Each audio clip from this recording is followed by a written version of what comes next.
Hello hi നമസ്കാരം. പുതിയൊരു വീഡിയോയിലേക്ക് സ്വാഗതം. ബഡേ മിയാൻ ചോട്ടെ മിയാൻ എന്ന ഹിന്ദി സിനിമയെക്കുറിച്ചാണ് ഇന്ന് ഒന്ന് റിവ്യൂ ചെയ്യാമെന്ന് വിചാരിച്ചത്. ബഡേ മിയാൻ ചോട്ടെ മിയാൻ 2024 അക്ഷയ് കുമാർ, ടൈഗർ ഷ്രോഫ് എന്നിവർ നായകന്മാരാക്കി നമ്മുടെ മലയാളത്തിന്റെ സ്വന്തം പൃഥ്വിരാജ് സുകുമാരൻ വില്ലനായിട്ട് വന്നിട്ടുള്ള ഒരു ഹിന്ദി സിനിമ. ബഡേ മിയാൻ ചോട്ടെ മിയാൻ എന്ന് കേൾക്കുമ്പോൾ നമുക്ക് എല്ലാവർക്കും ഒരുപക്ഷെ എല്ലാ ഹിന്ദി സിനിമയെ കുറിച്ച് അറിയാവുന്ന എല്ലാവർക്കും പെട്ടെന്ന് മനസ്സിലേക്ക് വരുന്നത് 1998 പുറത്തിറങ്ങിയിട്ടുള്ള ഗോവിന്ദ അമിതാഭ് ബച്ചൻ കൂട്ടുകെട്ടിൽ വന്നിട്ടുള്ള ഒരു ഹിന്ദി സിനിമയാണ്. എക്സാക്ട്ലി അതേപോലെ തന്നെ അതേ പേരിലാണ് ഈ പടം വന്നിരിക്കുന്നത്. പക്ഷേ അതിന്റെ കഥകൾ വ്യത്യാസമാണ്. തമ്മിലൊരു സിമിലാരിറ്റി എന്താണെന്ന് വെച്ചാൽ 98 ഇറങ്ങിയിട്ടുള്ള പടത്തിൽ അമിതാഭ് ബച്ചനും ഗോവിന്ദയും ഡബിൾ റോൾ ഉണ്ടായിരുന്നു. ഈ പടത്തിലും ഡബിൾ റോൾ ഉണ്ട്. ഈ പടത്തിലും അക്ഷയ് കുമാർ, ടൈഗർ ഷ്രോഫ് എന്നിവർ ഡബിൾ റോളിൽ വരുന്നുണ്ട് കഥയുടെ ഒരു പർട്ടിക്കുലർ സമയത്ത്. എന്തായാലും ഈ പടം റിലീസ് ചെയ്ത ശേഷം ഒരുപാട് വിമർശനങ്ങൾ ഏറ്റുവാങ്ങിയതാണ്. ഒരുപാട് ട്രോളുകൾ ഉണ്ടായിരുന്നു. പ്രത്യേകിച്ച് നമ്മൾ മലയാളികൾ ട്രോൾ ചെയ്യുന്ന വളരെ വിദഗ്ധരാണ്, വളരെ നല്ല കഴിവുള്ളവരാണ്.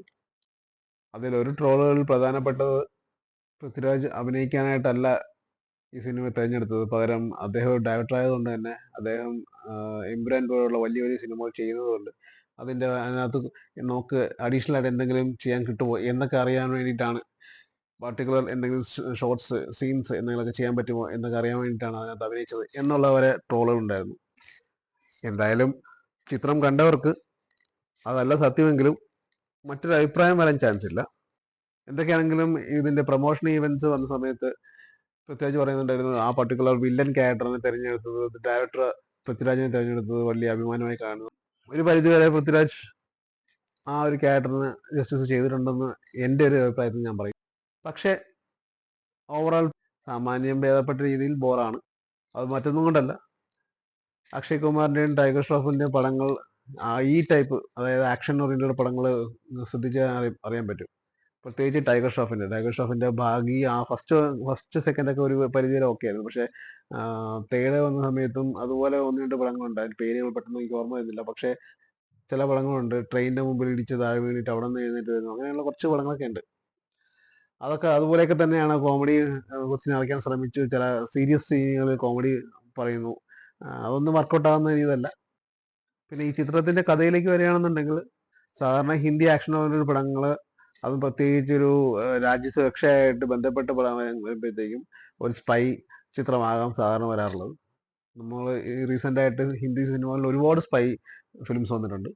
ടൈഗർ, പഠാൻ, വാർ, അതുപോലുള്ള കാര്യങ്ങളെല്ലാം. പിന്നെ അതുപോലെ തന്നെ 1960, 70, 80 പീരീഡിൽ നടക്കുന്നതായിട്ടുള്ള ചില കഥകൾ, ചില സ്പൈ ഫിലിംസ് വന്നിട്ടുണ്ട്.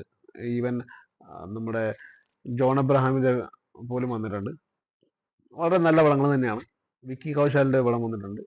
വളരെ നല്ല പടങ്ങളൊക്കെ തന്നെയായിരുന്നു. പിന്നെ റീസെന്റ് ആയിട്ട് ഡെവലപ്പ് ആയിട്ടുള്ള ഒരു സ്ക്രിപ്റ്റിംഗ് സ്റ്റൈലുണ്ട്. സാധാരണ നമ്മൾ വാർ ഫിലിംസോ അല്ലെങ്കിൽ സ്പൈ ഫിലിംസോ ഒക്കെ എടുക്കുമ്പോഴത്തേക്കും ഒബ്വിയസ്ലി ഇന്ത്യക്ക് എതിരായിട്ട് വരുന്നത് പാകിസ്ഥാനായിരിക്കും. പാകിസ്ഥാനിൽ പാർട്ടിക്കുലർലി എന്തെങ്കിലും ഒരു ടെക്നോളജി ഉണ്ടെങ്കിൽ, എന്തെങ്കിലും ഒരു പർട്ടിക്കുലർ മിസൈൽ ടെക്നോളജീസ് ഡെവലപ്പ് ചെയ്യുന്നു, അതിനെതിരെ ഇന്ത്യ പോരാടുന്നു, അതായിരിക്കും സാധാരണ വരുന്നത്. പക്ഷേ റീസെന്റ് ആയിട്ട് വന്നിട്ടുള്ള ചേഞ്ച് എന്ന് പറയുന്നത്, പാകിസ്ഥാൻ ഓഫ് കോഴ്സ് അവിടെ ഉണ്ടാവും, പക്ഷേ പാകിസ്ഥാനെ ഹെൽപ്പ് ചെയ്യുന്നത് ഇന്ത്യയിൽ നിന്ന് തന്നെ ഏതെങ്കിലും ഒരു പർട്ടിക്കുലർ ആളായിരിക്കും, അല്ലെങ്കിൽ പർട്ടിക്കുലർ ഓർഗനൈസേഷൻ ആയിരിക്കും. ഇന്ത്യൻ ആയിട്ടുള്ള എക്സ് മിലിറ്ററി ആയിട്ടുള്ള ആരെങ്കിലും ആയിരിക്കും. അങ്ങനെയുള്ള പടങ്ങൾ ഒരുപാട് വന്നിട്ടുണ്ട്. അതിൽ ഏറ്റവും പ്രധാനപ്പെട്ട ഒരെണ്ണം എല്ലാവർക്കും അറിയാവുന്ന തന്നെ പഠാൻ, ഷാറൂഖ് ഖാന്റെ എക്കാലത്തെ മികച്ച പടങ്ങളിലൊന്ന്. അത് ജോൺ അബ്രഹാമിന്റെ character is an Indian, ex military ആണ്. അദ്ദേഹത്തിന്റെ പേഴ്സണൽ റിവെഞ്ച് ആണ് അതിനകത്ത് കാണിക്കുന്നത്. അതേപോലെ തന്നെ ഈ പടത്തിലും പൃഥ്വിരാജ് ചെയ്യുന്ന ക്യാരക്ടർ ഹീസ് ആൻ ഇന്ത്യൻ, ഒരു സയന്റിസ്റ്റ് ആണ്. അദ്ദേഹത്തിന് പേഴ്സണൽ ഇഷ്യൂസിന്റെ പേരിലാണ് ഇത് കഥ മുന്നോട്ട് പോകുന്നത്.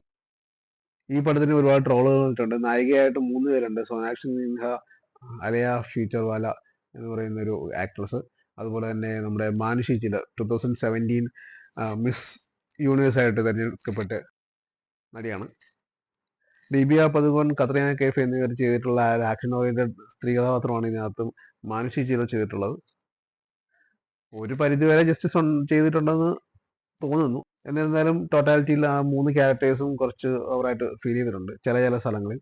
ഈ പറഞ്ഞതെല്ലാം എൻ്റെ സ്വന്തം അഭിപ്രായമാണ്. എനിക്ക് വർക്ക് ആകാത്തായിട്ടുള്ള ഒരുപാട് ഏരിയാസ് ഉണ്ട് ഈ പടത്തിൽ തന്നെ, എനിക്ക് കണക്ട് ആകാത്തായിട്ടുള്ളത്. അതൊരു പ്രേക്ഷകൻ എന്ന നിലയിൽ എനിക്ക് കണക്ട് ആവാത്ത ഭാഗങ്ങളാണ്. പക്ഷേ ഒരുപാട് പേരുണ്ടാവും ഈ പടം ഇഷ്ടപ്പെട്ടതും കണക്ട് ആയ ആൾക്കാരുണ്ടാവും. നെറ്റ്ഫ്ലിക്സിൽ സ്ട്രീമിംഗ് ഓൾറെഡി സ്റ്റാർട്ട് ചെയ്തിട്ടുണ്ട്. കണ്ടവർ അഭിപ്രായം പറയുക, കാണാത്തവർ കണ്ടിട്ട് അഭിപ്രായം പറയുക.